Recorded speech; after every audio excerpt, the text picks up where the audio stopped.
ಗಳಿಗೆ ರೋಗ ಹಿಡಿದಿದೆ. ರಾಜ್ಯದಲ್ಲಿ ನೋಡಿ, ಬಡ ಬಗ್ಗರು, ಕೂಲಿ ಕಾರ್ಮಿಕರು ಇವರೆಲ್ಲರೂ ಕೂಡ ಸರ್ಕಾರಿ ಆಸ್ಪತ್ರೆಯ ಮೇಲೆ ಒಂದು ಭರವಸೆಯೊಂದಿಗೆ ಬರ್ತಾರೆ. ಬೇರೆ ಬೇರೆ ಊರುಗಳ ಜನ ಇವತ್ತು ಬೆಂಗಳೂರು ಕಡೆಗೆ ನಮಗೆ ಒಳ್ಳೆ ಆರೋಗ್ಯ ಸೇವೆ ಸಿಗುತ್ತೆ ಅಂತ ಹೇಳಿ ಬರುವಂತ ಜನ ಬೆಂಗಳೂರು ಸೇರಿದಂತೆ ಎಲ್ಲೆಲ್ಲಿ ಸರ್ಕಾರಿ ಆಸ್ಪತ್ರೆಗಳಿದೆಯೋ ಅಲ್ಲಿರುವಂತಹ ಸೌಕರ್ಯಗಳಿಗೆ ಅಥವಾ ಅಲ್ಲಿರುವಂತಹ ಅವ್ಯವಸ್ಥೆಗೆ ಎಷ್ಟೆಲ್ಲ ಹೈರಾಣಾಗ್ತಿದ್ದಾರೆ ಗೊತ್ತಾ, ಹೇಗೆಲ್ಲ ಜೀವ ಕಳ್ಕೋತಿದ್ದಾರೆ ಗೊತ್ತಾ. ಬಡ ಬಗ್ಗರು ಸರ್ಕಾರಿ ಆಸ್ಪತ್ರೆಗಳನ್ನ ನಂಬ್ಕೊಂಡು ಬರ್ತಾರೆ, ಅದರಲ್ಲಿ ಸರಿಯಾದ ಬೆಡ್ ವ್ಯವಸ್ಥೆ ಇರೋದಿಲ್ಲ, ವೈದ್ಯರು ಇರೋದಿಲ್ಲ, ಸೌಕರ್ಯಗಳಿರೋದಿಲ್ಲ, ಸರಿಯಾದಂತಹ ಚಿಕಿತ್ಸೆ ಅವರಿಗೆ ಸಿಗದೆ ಎಷ್ಟು ಜನ ಪರದಾಡ್ತಿದ್ದಾರೆ ಗೊತ್ತಾ.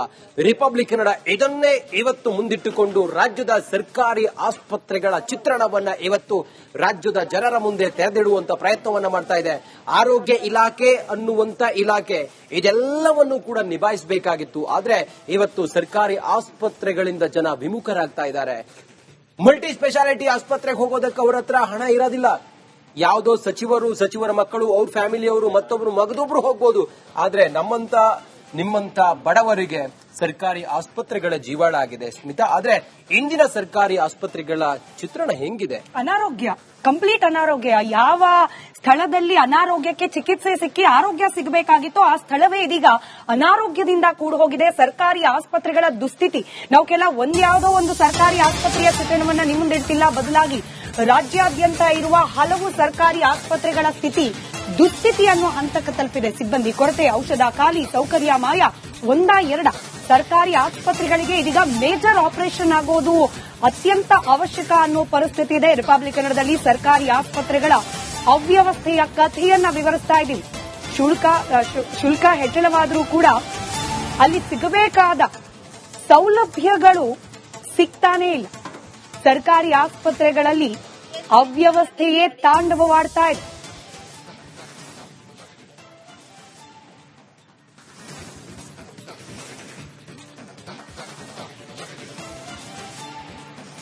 ಸರ್ಕಾರಿ ಆಸ್ಪತ್ರೆಗಳ ಸ್ಥಿತಿಗತಿ ಇಷ್ಟಕ್ಕೆ ಮುಗ್ದಿಲ್ಲ. ಬಡ ದಂಪತಿಗಳಿಗೆ ಉಚಿತವಾಗಿ ಹೆರಿಗೆ ಮಾಡಿಸ್ತಾ ಇದ್ದಂತ ಈ ಸರ್ಕಾರಿ ಆಸ್ಪತ್ರೆಗಳನ್ನ ಬಂದ್ ಮಾಡಿ ಆರೋಗ್ಯ ಇಲಾಖೆ ಆದೇಶವನ್ನ ಹೊರಡಿಸಿದೆ.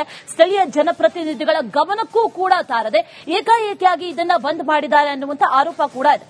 ರಾಜ್ಯದಾದ್ಯಂತ 230 ಸರ್ಕಾರಿ ಹೆರಿಗೆ ಆಸ್ಪತ್ರೆಗಳನ್ನ ಬಂದ್ ಮಾಡಬೇಕು ಅಂತ ಇಲಾಖೆ ನಿರ್ಧಾರವನ್ನ ಮಾಡಿದ್ಯಂತೆ. ಖಾಸಗಿ ಆಸ್ಪತ್ರೆಗಳ ಲಾಬಿಗೆ ಮಾಡಿದ್ದು ಈ ನಿರ್ಧಾರವನ್ನ ಹಾಗಾದ್ರೆ ಮಾಡಲಾಗಿದ್ಯಾ ಅನ್ನುವಂತ ಅನುಮಾನ ಕೂಡ ಕಾಡ್ತಾ ಇದೆ. ಇದೇ ವಿಚಾರಕ್ಕೆ ಸಂಬಂಧಪಟ್ಟಂತೆ ಒಂದು ಪ್ರತ್ಯಕ್ಷ ವರದಿ ನಿಮ್ಮ ಮುಂದೆ. ರಾಜ್ಯದಲ್ಲಿ 230 ಹೆರಿಗೆ ಆಸ್ಪತ್ರೆಗಳನ್ನ ಮುಚ್ಚೋದಕ್ಕೆ ರಾಜ್ಯ ಸರ್ಕಾರ ನಿರ್ಧಾರವನ್ನ ಮಾಡಿರುವಂತದ್ದು. ಆ ಒಂದು ಆಸ್ಪತ್ರೆಗಳಲ್ಲಿ ಸರಿಯಾದ ಪ್ರಮಾಣದಲ್ಲಿ, ಸರಿಯಾದ ಲೆಕ್ಕದಲ್ಲಿ ಹೆರಿಗೆಗಳು ಆಗ್ತಾ ಇಲ್ಲ ಅನ್ನುವಂತಹ ಕಾರಣಕ್ಕೆ ಇದೀಗ ಹೆರಿಗೆ ಆಸ್ಪತ್ರೆಗಳನ್ನ ಮುಚ್ಚಿಸೋಕೆ ನಿರ್ಧಾರ ಮಾಡಿದೆ. ಅವುಗಳನ್ನ ಬರೀ ಕೆಮ್ಮು, ನೆಗಡಿ, ಶೀತ ಈ ರೀತಿಯಾದಂತಹ ಕಾಯಿಲೆಗಳಿಗೆ ಔಷಧಿ ಕೊಡುವಂತಹ ಆಸ್ಪತ್ರೆಗಳನ್ನಾಗಿ ಮಾರ್ಪಾಡು ಮಾಡಲಿಕ್ಕೆ ಇದೀಗ ಸರ್ಕಾರ ಸಿದ್ಧತೆಯನ್ನು ನಡೆಸಿರುವಂತದ್ದು. ಪ್ರಮುಖವಾಗಿ ನಗರದಲ್ಲಿರುವಂತಹ ಸುಮಾರು ಹೆರಿಗೆ ಆಸ್ಪತ್ರೆಗಳಿಗೆ ಈಗಾಗಲೇ ಬೀಗ ಹಾಕಲಿಕ್ಕೆ ಜಿಬಿಎ ಮತ್ತೆ ರಾಜ್ಯ ಆರೋಗ್ಯ ಇಲಾಖೆ ಕೂಡ ನಿರ್ಧಾರವನ್ನ ಮಾಡಿದೆ. ಒಂದು ಕಡೆಯಲ್ಲಿ ಆಸ್ಪತ್ರೆಗಳು ಪಿಎಚ್ಸಿಗಳಾಗಿ ಬದಲಾವಣೆಗೊಂಡ್ರೂ ಕೂಡ ಅಲ್ಲಿನ ಅವ್ಯವಸ್ಥೆಗಳು ತಾಂಡವ ಆಡ್ತಾ ಇದೆ. ಯಾಕಂತ ಹೇಳಿದ್ರೆ ಸರಿಯಾದ ಸಮಯಕ್ಕೆ ಸಿಬ್ಬಂದಿಗಳು ಬರೋದಿಲ್ಲ, ಅದರ ಜೊತೆಗೆ ಪರ್ಮನೆಂಟ್ ಸಿಬ್ಬಂದಿಗಳು ಅನ್ನುವಂಥದ್ದೇ ಇಲ್ಲ. ಒಂದು ಆಸ್ಪತ್ರೆಯನ್ನ ನಡೆಸಬೇಕು ಅಂತ ಹೇಳಿದ್ರೆ ಆ ಒಂದು ಆಸ್ಪತ್ರೆಗೆ ಒಂದು ನಿಗದಿತವಾಗಿ ಒಬ್ಬ ಪರ್ಮನೆಂಟ್ ಇನ್ಚಾರ್ಜ್ ಬೇಕಾಗುತ್ತೆ, ಪರ್ಮನೆಂಟ್ ವೈದ್ಯರು ಬೇಕಾಗುತ್ತೆ. ಆದ್ರೆ ಸದ್ಯ ಈ ಒಂದು ಆಸ್ಪತ್ರೆಗೆ ಯಾವುದೇ ರೀತಿಯಾದಂತಹ ಪರ್ಮನೆಂಟ್ ಇನ್ಚಾರ್ಜ್ಗಳಿಲ್ಲ. ಈ ಆಸ್ಪತ್ರೆಗೆ ಇನ್ಚಾರ್ಜ್ಗಳು ಇಲ್ಲದೆ ಇರೋ ಕಾರಣಕ್ಕಾಗಿ ಇಲ್ಲಿ ಮಾಡಿದ್ದೇ ದರ್ಬಾರು ಅನ್ನುವಂತಹ ಪರಿಸ್ಥಿತಿ ಸದ್ಯ ನಿರ್ಮಾಣ ಆಗ್ತಾ ಇರುವಂತದ್ದು. ಆಸ್ಪತ್ರೆಯ ಸ್ಥಿತಿಗತಿಗಳನ್ನ ಕೂಡ ಗಮನಿಸ್ತಾ ಇರಬಹುದು. ಬೃಹತಾಕಾರದ ಕಟ್ಟಡದಲ್ಲಿ ನಿರ್ಮಾಣ ಆದ್ರೂ ಕೂಡ ಮೇಲ್ಭಾಗದಲ್ಲಿ ಸಂಪೂರ್ಣವಾಗಿ ಪಾಳು ಬಿದ್ದಂತಾಗಿದೆ, ಧೂಳು ಹಿಡಿದು ಹೋಗಿದೆ. ಅದರ ಜೊತೆಗೆ ಔಷಧಿಗಳು ಬಂದಿರುವಂತಹ ಔಷಧಿಗಳೇನಿದೆ ಅವುಗಳನ್ನ ಸರಿಯಾದ ರೀತಿಯಲ್ಲಿ ಉಗ್ರಾಣ ಕೂಡ ಮಾಡದೆ ಇರಿಸಿರುವಂತದ್ದು. ಉಗ್ರಾಣ ಕೊಠಡಿಗಳಂತ ಏನಿರ್ತವೆ ಆ ಒಂದು ಉಗ್ರಾಣ ಕೊಠಡಿಗಳಲ್ಲಿ ಔಷಧಿಗಳನ್ನ ಉಗ್ರಾಣ ಮಾಡಿರ್ಬೇಕಾಗತ್ತೆ, ಅವುಗಳನ್ನ ಸೇಫ್ ಆಗಿ ಎತ್ತಿಕ್ಕೋಬೇಕಾಗತ್ತೆ. ಆದ್ರೆ ಆಸ್ಪತ್ರೆಗಳ ಮುಂಭಾಗದಲ್ಲೇ, ಆಸ್ಪತ್ರೆಗಳ ಆವರಣದಲ್ಲಿ ಈ ಒಂದು ಮೆಡಿಸಿನ್ಗಳೇನಿದೆ ಆ ಒಂದು ಮೆಡಿಸಿನ್ಗಳನ್ನ ಇರಿಸಿರುವಂತದ್ದು ತೋರಿಸ್ತಾ ಹೋಗ್ತೀನಿ ಯಾವ ರೀತಿಯಾಗಿದೆ ಅಂತ ನೋಡಿ. ಆರಾಮವಾಗಿ ಯಾರು ಬೇಕಾದ್ರೂ ಬಂದು ಕೈ ಹಾಕಿ ತೆಗೆದುಕೊಂಡು ಹೋಗ್ಬೋದು ಅಂತ ರೀತಿಯಲ್ಲಿ ಈ ಒಂದು ಮೆಡಿಸಿನ್ ಗಳನ್ನ ಇಟ್ಟಿರುವಂತದ್ದು.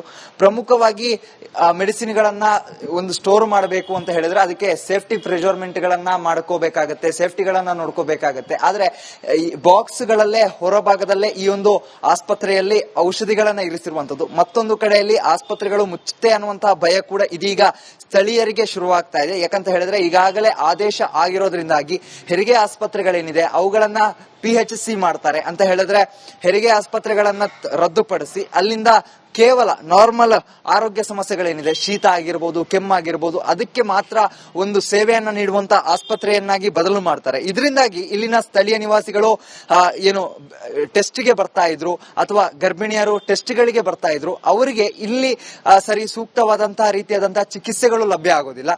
ಹೀಗಾಗಿ ಅವರು ವಾಣಿ ವಿಲಾಸವೋ ಅಥವಾ ಬೇರೆ ಆಸ್ಪತ್ರೆಗಳ ಮೊರೆ ಹೋಗಬೇಕಾಗತ್ತೆ. ಇದರಿಂದಾಗಿ ಅನೇಕ ಸಮಸ್ಯೆಗಳು ಕೂಡ ಎದುರಾಗುವಂತಹ ಸಾಧ್ಯತೆ ಇರುತ್ತೆ. ಯಾಕಂತ ಹೇಳಿದ್ರೆ ಬೆಂಗಳೂರಂತಹ ಸಂಚಾರ ದಟ್ಟಣೆ ಇರುವಂತಹ ಜಾಗಗಳಲ್ಲಿ ಸ್ಥಳೀಯವಾಗಿ ಹೆರಿಗೆ ಆಸ್ಪತ್ರೆಗಳು ಇದ್ರೆ ಸಹಾಯಕಾರಿ ಆಗುತ್ತೆ. ಆದ್ರೆ ಈ ರೀತಿಯಾಗಿ 230 ಆಸ್ಪತ್ರೆಗಳನ್ನ ಏಕಾಏಕಿಯಾಗಿ ಮುಚ್ಚುತ್ತಾ ಇರುವಂತದ್ದು ಎಲ್ಲೋ ಒಂದು ಕಡೆಯಲ್ಲಿ ರೋಗಿಗಳಿಗೆ ಕಷ್ಟ ಆಗುವಂತಹ ಸಾಧ್ಯತೆಗಳು ಕೂಡ ಇರುವಂತದ್ದು. ಕ್ಯಾಮರಾ ಪರ್ಸನ್ ದೇವನಹಳ್ಳಿ ಮಂಜುನಾಥ್ ಜೊತೆಗೆ ಚರಣ್, ರಿಪಬ್ಲಿಕ್ ಕನ್ನಡ, ಬೆಂಗಳೂರು. ಗುರುಪ್ರಸಾದ್ ಅಂತ ಹೇಳಿ ಮೈಸೂರಿನಿಂದ ನಮ್ಮ ಜೊತೆ ದೂರವಾಣಿ ಸಂಪರ್ಕದಲ್ಲಿದ್ದಾರೆ. ನಮಸ್ಕಾರ ಸರ್. ನಮಸ್ಕಾರ ಮೇಡಮ್, ಹೇಳಿ. ಜಿಲ್ಲಾಸ್ಪತ್ರೆಗಳ ಪರಿಸ್ಥಿತಿ ದುಸ್ಥಿತಿ ಬಗ್ಗೆ ಇವತ್ತು ರಿಪಬ್ಲಿಕ್ ಕನ್ನಡ ವರದಿ ಪ್ರಸಾರ ಮಾಡ್ತಿದೆ. ತಮ್ಮ ಅನುಭವಕ್ಕೆ ಏನ್ ಬಂದಿದೆ? ಸರ್ಕಾರಿ ಆಸ್ಪತ್ರೆಗಳಿಗೆ ರೋಗಿಗಳು ಹೋಗೋ ಪರಿಸ್ಥಿತಿ ಇದೆಯಾ ಅಂತ? ಹೌದು ಮೇಡಮ್, ನಾನು ಸಾಕಷ್ಟು ಆಸ್ಪತ್ರೆಗಳು ನೋಡಿದೀನಿ. ಅಲ್ಲಿ ತುಂಬಾನೇ ಅವ್ಯವಸ್ಥೆಗಳಿದೆ. ಕ್ಲೀನ್ಲಿನೆಸ್ ಅಂತೂ ಇಲ್ವೇ ಇಲ್ಲ. ಅವ್ರ ಇಷ್ಟ ಬಂದಂಗೆಲ್ಲ ಇದ್ ಮಾಡ್ತಾರೆ. ಜೊತೆಗೆ ಅಲ್ಲಿ ಸ್ಟಾಫ್ ಗಳಿದಾರಲ್ಲ, ಅವ್ರಿಗೆ ದುಡ್ಡು ಕೊಡದೆ ಇದ್ರೆ ಕೆಲಸ ಮಾಡಲ್ಲ. ರೋಗಿಗಳು ಪಾಪ ತುಂಬಾ ಪರದಾಡ್ಬೇಕು. ಎಲ್ಲಂದ್ರೆ ಅಲ್ಲೇ ಬಿಸಾಕ್ತಾರೆ. ನಾನು ಇಲ್ಲೇ ಮೈಸೂರಲ್ಲೇನೆ KR ಹಾಸ್ಪಿಟಲ್ ಅಲ್ಲಿ ಇದ್ ನೋಡಿದೀನಿ. ಖಾರ ತಿಂಡಿಗಳೆಲ್ಲನೂ ಹಾಸ್ಪಿಟ್ಲ್ ವಾರ್ಡ್ ಒಳಗಡೆ ಬಂದು ಮಾರಾಟ ಮಾಡ್ತಾರೆ. ಅವ್ರು ಹೇಳೋರಿಲ್ಲ ಕೇಳೋರಿಲ್ಲ ಅಂತ. ಮೇಡಮ್, ಇವಾಗ ಡಾಕ್ಟ್ರು ಒಬ್ರು ಇಂಥ ಪದಾರ್ಥ ತಿನ್ನಬಾರ್ದು, ನಿನ್ನ ಆರೋಗ್ಯಕ್ಕೆ ತೊಂದರೆ ಆಗತ್ತೆ ಅಂತ ಅವರು ಸಜೆಷನ್ ಕೊಟ್ಟಿದ್ರು ರಾಜಾರೋಷವಾಗಿ ಬಂದು ಖಾರ ತಿಂಡಿಗಳು, ಚಿಪ್ಸು, ಖಾರ ಬೂಂದಿ ಇಂಥವೆಲ್ಲನೂ ರಾಜಾರೋಷವಾಗಿ ವಾರ್ಡ್ ಒಳಗಡೆನೆ ಬಂದು ಪೇಷಂಟ್ಗೆ ಮಾರ್ತಾರೆ ಅಂತಂದ್ರೆ ಇನ್ನೆಷ್ಟರ ಮಟ್ಟಿಗೆ ಇದು ಇವರು ಶುಚಿತ್ವ ಇಟ್ಕೊಂಡಿದ್ದಾರೆ ಅಂತ ನನ್ನಿದಿಲ್ಲ. ಇಲ್ಲ ಮೈಸೂರಲ್ಲಿ ನಾನೇ ನೋಡಿದ್ದೀನಿ. ನಾನು ಅಡ್ಮಿಟ್ ಆಗಿದ್ದೆ. ನಾನೇ ನೋಡಿದೀನಿ. ಕೇಳಿದ್ರೆ ನೀನ್ ಯಾವನ್ ಕೇಳಕ್ಕೆ ಅನ್ನೋ ತರದಲ್ಲೆಲ್ಲ ಮಾತಾಡ್ತಾರ ಅವರು. Okay okay okay okay. ಇಲ್ಲೇ ಪ್ರದರ್ಶನ ನನ್ನ ಹತ್ರ ದಾಖಲೆ ಇದೆ ಅದು. Right sir, right sir. ಧನ್ಯವಾದ ರಿಪಬ್ಲಿಕ್ ಕನ್ನಡದ ಜೊತೆ ಮಾತನಾಡಿದಕ್ಕೆ.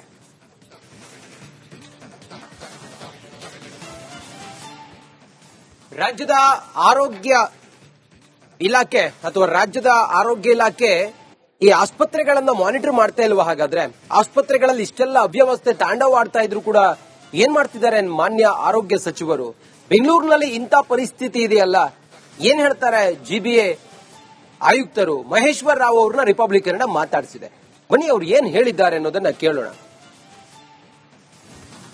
GBA ವ್ಯಾಪ್ತಿಯಲ್ಲಿ ಬರುವಂತಹ ಮಲ್ಟಿ ಸ್ಪೆಷಾಲಿಟಿ ಹಾಸ್ಪಿಟಲ್ಗಳು, ಅದರಲ್ಲೂ ಪುನೀತ್ ರಾಜ್ಕುಮಾರ್ ಹೆಸರಿನಲ್ಲಿ ನಿರ್ಮಾಣ ಆದಂತಹ ಆಸ್ಪತ್ರೆ ಪಾಳು ಬಿದ್ದು ಹೋಗಿದೆ. ನಾಯಂಡಹಳ್ಳಿಯಲ್ಲಿರುವಂತಹ ಪುನೀತ್ ರಾಜ್ಕುಮಾರ್ ಆಸ್ಪತ್ರೆ ಪಾಳು ಬಿದ್ದು ಹೋಗಿದ್ರೆ